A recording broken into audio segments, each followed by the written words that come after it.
Nagsimula ng tumanggap ng election protest ang COMELEC ngayong araw para sa katatapos lang na Bilang Pilipino 2025. Para bigyan tayo ng iba pang detalye, makakausap natin sa linya ng telepono si Mon Gualvez. Mon, sino-sino na ba yung maagang naghain ng reklamo dyan?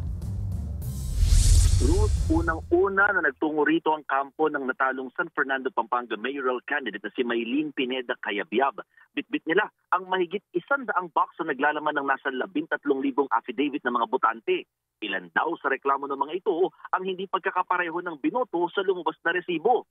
Dagdag pa nga ng abogado niya, kaduda-duda raw na ni isang presinto mula sa mahigit 200 clustered precincts hindi nanalo ang kanyang kliyente. Kaya panawagan nila magsagawa ng manual recount sa kanilang syudad.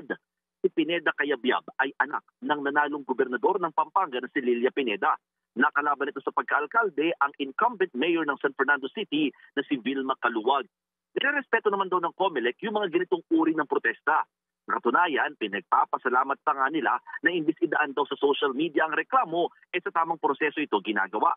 Yun nga lang, aminado rin ng poll body na magastos itong paghahain ng election protest.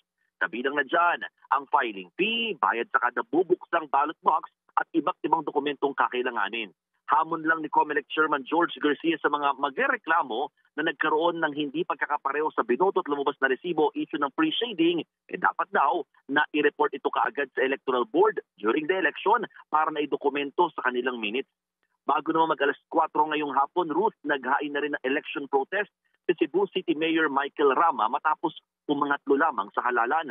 Nais din niyang pabuksan ng mga ballot box at mano-mano itong bilangin dahil marami raw siyang mga taga-suportang sumasama sa kanilang mga campaign rally kaya nakapagtataka raw na hindi ito ang lumabas na resulta. Balik sa iyo, Ruth.